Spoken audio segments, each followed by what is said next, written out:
बातमीपत्रात आता पाहूयात गल्लीपासून ते दिल्लीपर्यंतच्या ताज्या घडामोडींचा धावता आढावा। राज्यात स्थानिक स्वराज्य संस्थांच्या निवडणुकांचा ताणतणाव वाढत असताना मतमोजणीच्या तारखेबाबत आता मोठा संभ्रम निर्माण दूर झाला आहे। सुरुवातीला राज्य निवडणूक आयोगाने 2 डिसेंबरला मतदान आणि 3 डिसेंबरला निकाल जाहीर होईल असे सांगितले होते।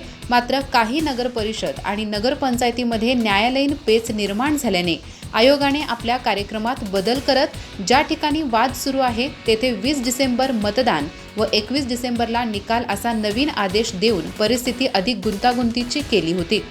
याच पार्श्वभूमीवर आता मुंबई उच्च न्यायालयाच्या नागपूर खंडपीठाने महत्त्वाचा निर्णय दिला आहे। त्यानुसार उद्याची मतमोजणी रद्द करण्यात आली आहे। आता 21 डिसेंबरला सर्व ठिकाणचा निकाल जाहीर करण्यात येणार आहे। तोपर्यंत आचारसंहिता कायम राहणार आहे। खंडपीठाने सोमवारच्या सुनावणीत निवडणूक आयोगाच्या वकिलांना थेट विचारणा केली होती। सर्वच स्थानिक स्वराज्य संस्थांचे निकाल 21 डिसेंबरलाच देता येतील का? न्यायालयाने विचारलेल्या या प्रश्नामुळे संपूर्ण निवडणूक प्रक्रियेवर मोठे प्रश्नचिन्ह उभे झाले होते। आयोगाच्या वकिलांनी मात्र यावर तात्काळ उत्तर न देता आज दुपारी या संदर्भातील निवेदन सादर करू असे सांगितले होते। त्यानुसार आता न्यायालयाने सर्वच ठिकाणचा निकाल आता 21 डिसेंबरलाच लागणार आहे। निवडणूक अधिकाऱ्यांनी सर्व तयारी पूर्ण केल्याचे प्रतिज्ञापत्र न्यायालयाकडे सादर केले होते। मतदान असलेल्या सर्व क्षेत्रामध्ये यंत्रणा केंद्रावर पोहोचली असून कर्मचाऱ्यांनी आपली तयारी दाखवली आहे। त्यामुळे मतदान थांबवणे योग्य नाही असे मत न्यायालयाने स्पष्ट केले होते। तथापि निकालाची तारीख पुढे ढकलल्यास जनतेच्या मनातील संभ्रम आणि राजकीय तणाव यावर अधिक परिणाम होऊ शकतो असे निरीक्षणही न्यायाधीशांनी नोंदवले होते। त्यानुसारच न्यायालयाने आजचा निर्णय दिला आहे। मालवण नगरपालिका निवडणुकीत राजकीय वातावरण दिवसेंदिवस अधिक चुरशीचं होत चाललंय। निवडणूक जवळ येत असताना आरोप प्रत्यारोपांची मालिका अधिकच तापत आहे। नुकतंच भाजपवर पैसे वाटपाचे आरोप करण्यात आले होते। या आरोपांवरून शिंदे गट आणि भाजपमध्ये संघर्ष वाढला, परंतु आता स्वतः शिंदे गटावरच मतदारांमध्ये पैसे वाटल्याचा गंभीर आरोप करण्यात आलाय। शिवसेना ठाकरे गटाचे माजी आमदार वैभव नाईक तसंच खासदार संजय राऊत यांनी शिंदे गटाचे नेते निलेश राणे यांच्यावर थेट निशाणा साधलाय। त्यांनी एक व्हिडिओ सोशल मीडियावर शेअर करत मोठा दावा केला असून त्यामुळे मालवणच्या निवडणूक राजकारणात नवं वादळ उठलंय। वैभव नाईक यांच्या मते काही दिवसांपूर्वी मालवण दौऱ्यावर आलेले उपमुख्यमंत्री एकनाथ शिंदे हे आपल्यासोबत पैशांच्या बॅगा घेऊन आले होते। हा पैसा कार्यकर्त्यांमार्फत मतदारांपर्यंत पोहोचवला गेला असा त्यांचा आरोप आहे। त्यांनी व्हिडिओ दाखवत असा दावा केलाय की शिंदे यांच्या अंगरक्षकांनी कॅमेऱ्यापासून लपवत मोठ्या बॅगा उतरवल्या। हे दृश्य म्हणजे राजकीय भ्रष्टाचाराचं प्रत्यक्ष उदाहरण असल्याचं नाईक यांनी म्हटलंय। त्यांनी हे पैसेच निलेश राणे यांनी निवडणूक पूर्व रात्री मतदारांमध्ये वाटले असा दावा केलाय। मतांसाठी पैसा वापरण्याचं हे तंत्र लोकशाहीचा अपमान आहे अशी टीका त्यांनी केली। भाजपवर पैसे वाटपाचे आरोप करत नित्यनेमानं कारवाईची मागणी करणारे निलेश राणे यांच्यावरच आता बोट दाखवलं जात आहे। काही दिवसांपूर्वी राणे यांनी भाजप पदाधिकाऱ्यांच्या घरी धाड टाकून 25 लाखांची रोकड जप्त केल्याचा दावा केला होता। तसंच भाजपच्या उमेदवाराच्या जात प्रमाणपत्रावरही त्यांनी आक्षेप घेतला होता। त्यानंतर भाजपचे प्रदेशाध्यक्ष रवींद्र चव्हाण यांच्यावरही थेट आरोप केले होते। परंतु आता वैभव नाईक म्हणतात की शिंदे सेनेचेही हात स्वच्छ नाहीत। सत्तेचा गैरवापर करून पैसा कमवायचा आणि त्याच पैशानं सत्ता टिकवायची हे त्यांचं धोरण झालंय। या निर्णयानंतर राज्यातील राजकीय वातावरणात चिंता निर्माण झाली आहे। यावर प्रतिक्रिया देताना राज्याचे मुख्यमंत्री देवेंद्र फडणवीस म्हणाले की माझ्या इतक्या वर्षाच्या राजकारणाच्या अनुभवात हा प्रकार प्रथमच पाहतोय। ते म्हणाले की निवडणुका जाहीर झाल्या, मतदानही झाले, पण निकाल इतक्या वेळाने लागणार आहे।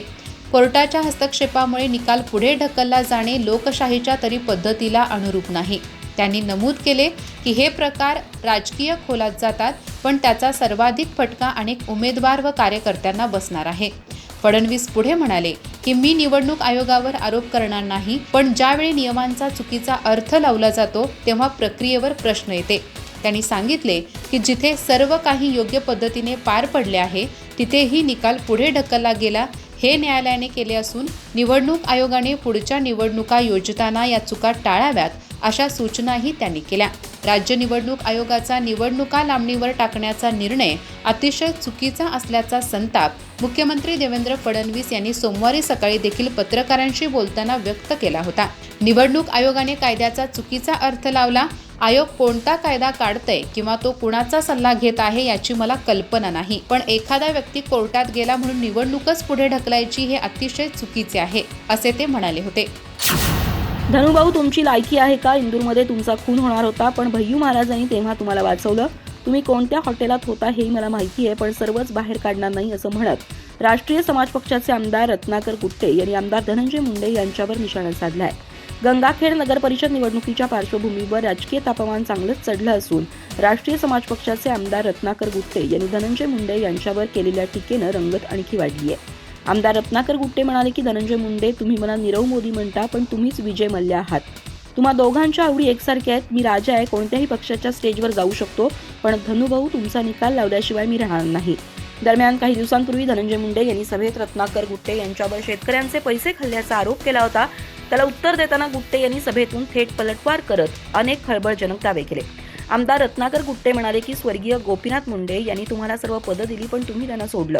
पंकजाताईंच्या विरोधातही निवडणूक लढण्याची तयारी तुम्ही दाखवली होती. 2024च्या निवडणुकीत तुम्ही मला पाडण्यासाठी खूप प्रयत्न केले. कुणाकुणाला उमेदवारी दिली, किती ताकद लावली, मला सर्व माहिती आहे. पण माझा गंगाखेडमधील मतदारच माझं बुलेट प्रूफ जॅकेट आहे. गंगाखेड नगर परिषदेसाठी धनंजय मुंडे यांच्या मोठ्या भगिनी उर्मिला केंद्रे या नगराध्यक्ष पदासाठी रिंगणात उतरल्या आहेत. त्यामुळे या निवडणुकीकडे सर्वांचं लक्ष लागलंय.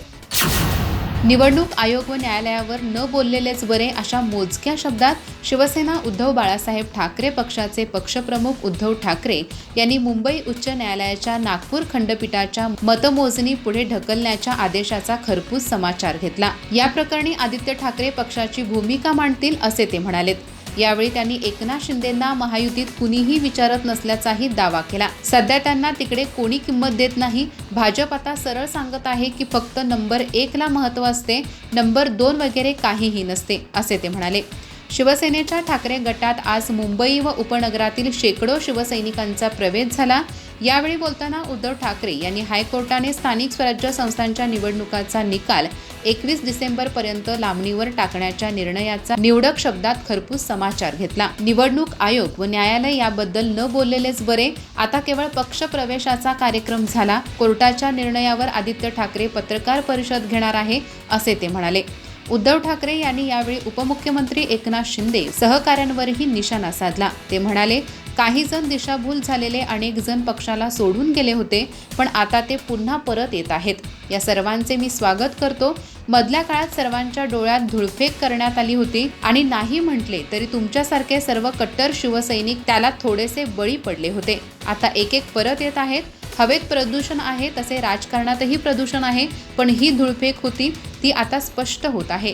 गद्दारी करताना कारण काय दिले होते? उद्धव ठाकरे यांनी बाळासाहेब ठाकरेंचे विचार सोडले.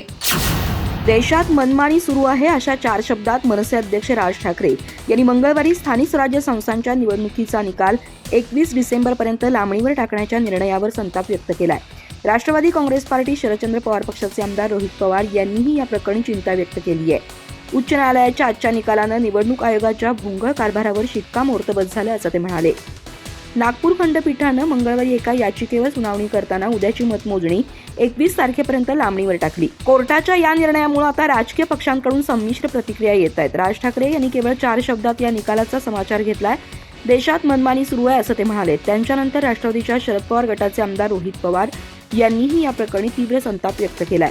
रोहित पवार म्हणाले, राज्यातील नगर परिषद आणि नगरपंचायतींची मतमोजणी ही 3 डिसेंबरऐवजी 21 डिसेंबर रोजी एकत्रित करण्याच्या न्यायालयाच्या निर्णयानं चिंता वाढली आहे. 21 डिसेंबरपर्यंत सर्वांनाच खूप काळजी घ्यावी लागणार आहे. आज उच्च न्यायालयानं निकाल पुढे ढकलण्यासंदर्भात दिलेला निकाल म्हणजे निवडणूक आयोगाच्या भोंगळ कारभारावर केलेलं शिक्कामोर्तबच आहे. या निर्णयाबाबत मुख्यमंत्र्यांनी नापसंती व्यक्त केली असली तरी निवडणूक आयोग पक्षाच्या दावणीला बांधला तर हेच होणार हे मुख्यमंत्र्यांनी विसरू नये.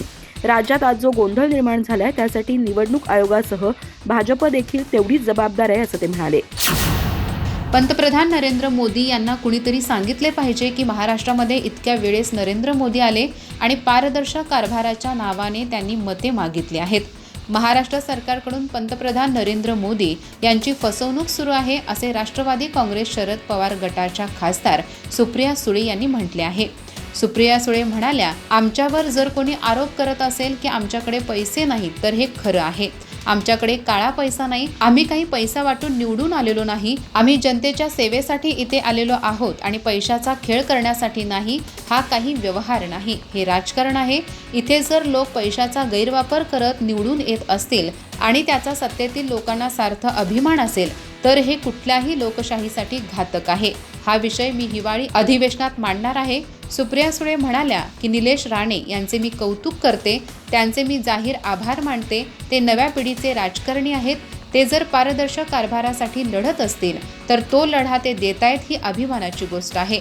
कारण पैशावर निवडणूक झाली तर ज्यांच्याकडे सर्वाधिक पैसा आहे ते निवडून येतील आणि खरे लोकांची कामे करणारी लोक निवडून येणार नाहीत. सुप्रिया सुळे म्हणाल्या की निवडणूक प्रक्रियेमध्ये पैशाचा होणारा गैरवापर, सत्तेचा होणारा गैरवापर, उमेदवारी अर्ज दाखल न करून घेणे हा जो विस्कळीतपणा आणि गोंधळ महाराष्ट्रात यापूर्वी कधीच झाला नाही, हे आपले दुर्दैव आहे की एवढे मोठे बहुमत या सरकारला दिले आहे.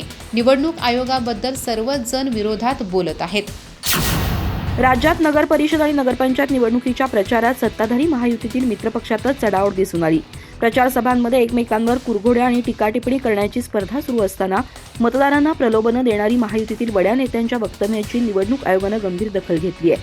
राज्याचे उपमुख्यमंत्री एकनाथ शिंदे, अजित पवार, मंत्री गुलाबराव पाटील, संजय शिरसाट, जयकुमार गोरे, भाजप आमदार चित्रा वाघ यांच्यासह एकूण 20 जणांच्या भाषणांची निवडणूक आयोगाकडून तपासणी होणार आहे. यासाठी निवडणूक आयोगानं जिल्हाधिकाऱ्यांकडून अहवाल मागवलाय. त्यामुळे मतदारांना आकर्षित करणारी वक्तव्य महायुतीतील बड्या नेत्यांना भोवण्याची शक्यता आहे. 10 दिवसाच्या प्रचारात महायुतीतील प्रमुख नेत्यांनी राज्यभरात सभा घेतल्या. यात मुख्यमंत्री देवेंद्र फडणवीस, उपमुख्यमंत्री अजित पवार, उपमुख्यमंत्री एकनाथ शिंदे, मंत्री गुलाबराव पाटील, संजय शिरसाट, भाजपच्या नेत्या चित्रा वाघ अशा बड्या नेत्यांनी सभांचा सपाटाच लावला होता. नगरपालिका आणि नगरपंचायत निवडणुकीत आपल्या पक्षाच्या अधिकाधिक जागा निवडून याव्यात यासाठी महायुतीतील प्रमुख नेत्यांसह मंत्र्यांनी ही सभेच्या माध्यमातून आपल्या पक्षाला मतदान करा अशी साथ घातली. प्रचार सभेत उपमुख्यमंत्री एकनाथ शिंदे यांनी तिजोरीच्या चाव्या माझ्याकडे आहेत, अजित पवार यांनी अर्थ खात्याचा कारभार त्यांच्याकडे असल्यानं निधीला कात्री लावण्याचं वक्तव्य केलं होतं. तर चित्रा वाघ यांनी मटण खा कोणाचंही बटन दाबा कमळाचं असं वक्तव्य केलं. तर मंत्री गुलाबराव पाटील यांनी मतदानाच्या आदल्या दिवशी घराबाहेर थांबा, लक्ष्मी दर्शन होईल असं वक्तव्य केलं होतं. प्रचार काळात तब्बल 20 नेत्यांनी अशा प्रकारची मतदारांना प्रलोभनं देणारी वक्तव्य केली. अधिक माहिती आणि ताज्या घडामोडींसाठी आजच आमचे चॅनल सबस्क्राईब करा.